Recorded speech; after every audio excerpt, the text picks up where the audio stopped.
Hey guys, what you just saw was the Hardcore Huntsman, a axe that's available through Hardcore Hammers, and this is a demonstration axe that they gave to me to show you guys. So let's go through some numbers here. It's a 13-ounce kind of tomahawk Hudson Bay style head on a 18-inch handle. This one here I opted for a straight handle, but it does come with a curved handle as well. It's about 1.5 pounds total with a 3.5-inch cutting edge on it. Overall, nifty little product, but what makes this thing so great and stand apart from the competition? Made in America. You guys know I love finding good products made in America that I can bring to you guys. This is one of them. Price tag on this is about $45, and you know, in this market, when it comes to axes and hatchets, you know that 90% of the stuff out on the market is absolute garbage, and the other half is a little too expensive for the rest of us. Not everyone can afford a Wetterlings or a Grand Force Brooks. And this is a great, very packable, small, compact, you know, tomahawk style hatchet, axe, small axe, whatever you want to call it, that you can bring with you for backpacking, bushcrafting, you know, hunting, hiking, you name it.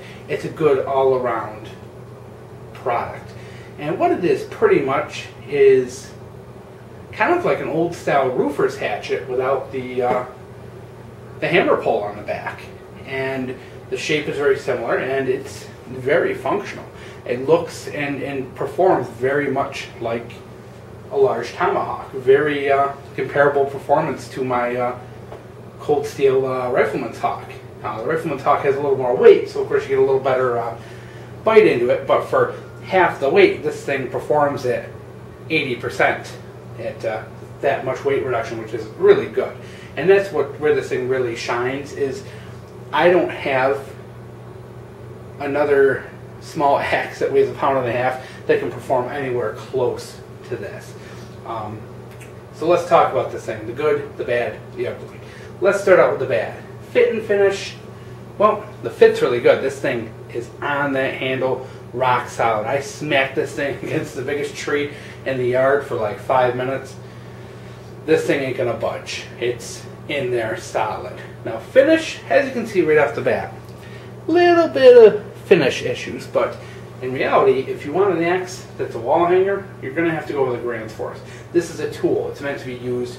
I don't mind the little issues with finish. It doesn't bother me the slightest bit with a user. You know, one thing I wish instead of a sticker, you know, as you can see, the sticker's already peeling off just from some testing use. I really wish the name was stamped into it. That way, if you do come across this thing 10, 20, 30 years from now, you know what it is. You know, beyond when that sticker peels off. Comes with an American hickory handle, and the one I got is pretty straight grained with a bit of a lacquer, maybe shellac on it. They do offer different finishes on their handles, which I really like about their products. They do offer like a flame tempered and looks like one that's painted. So you do have options as to what kind of a handle you get. It is available in a 14 and 18-inch handle. So, aside from just minor finish, really I don't have much else to complain about. The weight is fantastic for a very small bushcrafting style tomahawk. Very packable, very easy to carry, and the balance on it is actually pretty darn good. It swings well, stays in the hand well, and absolutely no issues with this puppy whatsoever. So let's take a look. Let's take a closer look at this profile. Now, as you can see, what we have here is actually a very thin bit, and when it comes down to it, you're often going to see old shingler or roofing hatchet style hatchets in pretty much every homesteader shed. Why? Because these things have that really thin bit that you're just not going to get with a standard axe. And I definitely see why they chose that kind of shingler's hatchet head without the pole for their design, because let's face it, you know, they've been around forever and they're great for, you know, not just making small kindling and chopping and limbing and things like that, but they're also good for shaping and making shingles and cutting roofing material and all that. So altogether, not a bad little shape on it at all.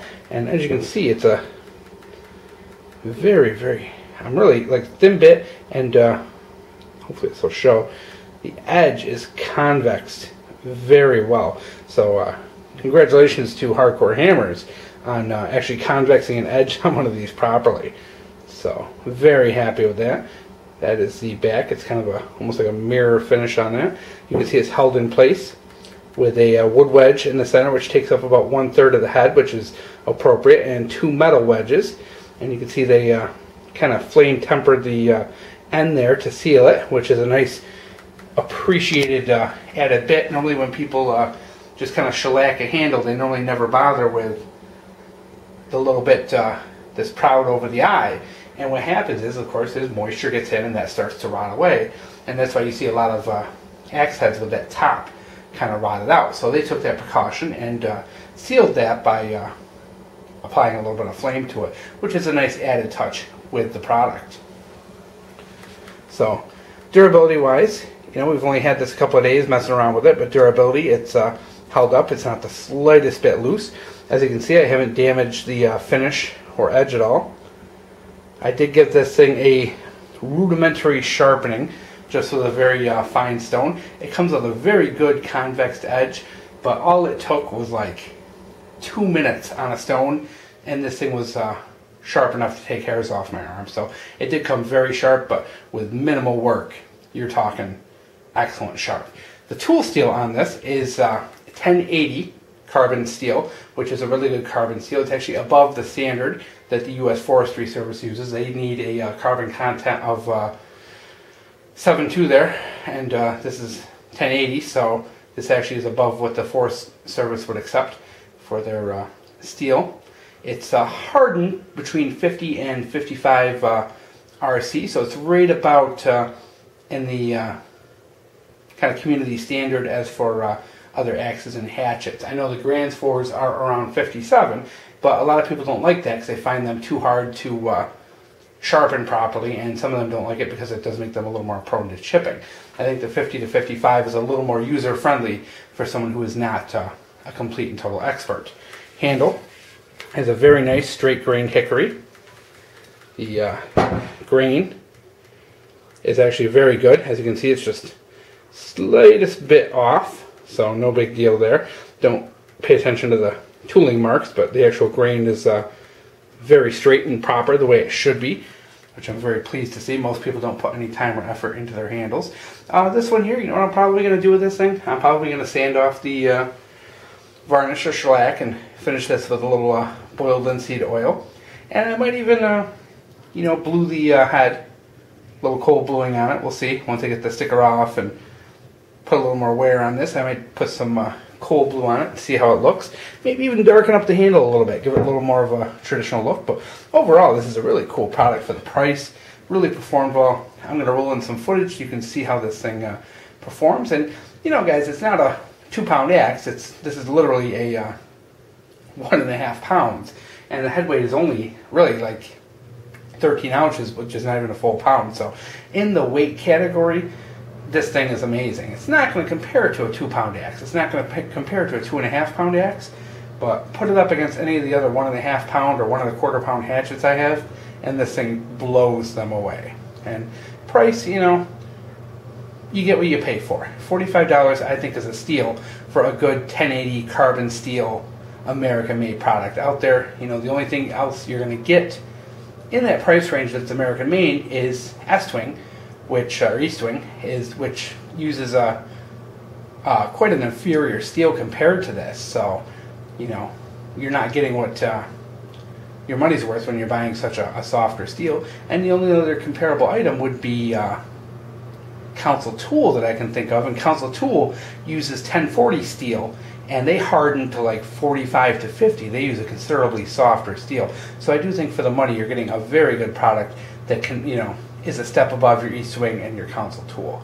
So I'm going to roll in some footage, guys. Hope you enjoy it.